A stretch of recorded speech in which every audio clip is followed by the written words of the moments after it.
Agé, chapitre 2. Le 21e jour du 7e mois, la parole de l'Éternel se révéla par Agé, le prophète, en ces mots. Parle à Zorobabel, fils de Shealtiel, gouverneur de Juda, à Josué, fils de Jotsadak, le souverain sacrificateur, et au reste du peuple, et dis-leur. Quel est parmi vous le survivant qui ait vu cette maison dans sa gloire première? Et comment la voyez-vous maintenant? Telle qu'elle est, ne paraît-elle pas comme rien à vos yeux? Maintenant fortifie-toi, Zorobabel, dit l'Éternel. Fortifie-toi, Josué, fils de Jotsadak, souverain sacrificateur. Fortifie-toi, peuple entier du pays, dit l'Éternel, et travaillez, car je suis avec vous, dit l'Éternel des armées. Je reste fidèle à l'alliance que j'ai faite avec vous quand vous sortîtes de l'Égypte, et mon esprit est au milieu de vous. Ne craignez pas, car ainsi parle l'Éternel des armées.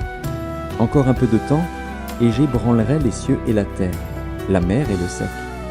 J'ébranlerai toutes les nations.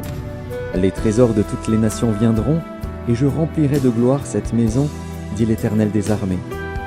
L'argent est à moi, et l'or est à moi, dit l'Éternel des armées. La gloire de cette dernière maison sera plus grande que celle de la première, dit l'Éternel des armées. Et c'est dans ce lieu que je donnerai la paix, dit l'Éternel des armées. Le 24e jour du 9e mois, la seconde année de Darius, la parole de l'Éternel se révéla par Agé, le prophète, en ces mots. Ainsi parle l'Éternel des armées.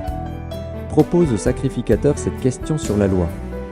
Si quelqu'un porte dans le pan de son vêtement de la chair consacrée, et qu'il touche avec son vêtement du pain, des mets, du vin, de l'huile, ou un aliment quelconque, ces choses seront-elles sanctifiées? Les sacrificateurs répondirent « Non ». Et Agé dit « Si quelqu'un souillé par le contact d'un cadavre touche toutes ces choses, seront-elles souillées ?» Les sacrificateurs répondirent « Elles seront souillées ».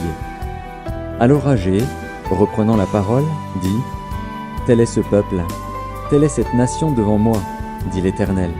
Telles sont toutes les œuvres de leurs mains, ce qu'ils m'offrent là est souillé.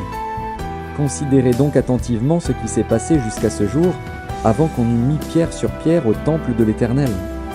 Alors, quand on venait à un tas de 20 mesures, il n'y en avait que 10. Quand on venait à la cuve pour puiser 50 mesures, il n'y en avait que 20. Je vous ai frappé par la rouille et par la miel, et par la grêle. J'ai frappé tout le travail de vos mains. Malgré cela, vous n'êtes pas revenus à moi, dit l'Éternel. Considérez attentivement ce qui s'est passé jusqu'à ce jour, jusqu'au 24e jour du 9e mois, depuis le jour où le temple de l'Éternel a été fondé, considérez-le attentivement. Y avait-il encore de la semence dans les greniers? Même la vigne, le figuier, le grenadier et l'olivier n'ont rien rapporté. Mais dès ce jour, je répandrai ma bénédiction. La parole de l'Éternel fut adressée pour la seconde fois à Agé, le 24e jour du mois, en ces mots. Parle à Zorobabel, gouverneur de Juda, et dis « J'ébranlerai les cieux et la terre. Je renverserai le trône des royaumes. Je détruirai la force des royaumes des nations. Je renverserai les chars et ceux qui les montent. Les chevaux et leurs cavaliers seront abattus, l'un par l'épée de l'autre. En ce jour-là, dit l'Éternel des armées, je te prendrai, Zorobabel, fils de Shealtiel, mon serviteur, dit l'Éternel, et je te garderai comme un sceau, car je t'ai choisi, dit l'Éternel des armées.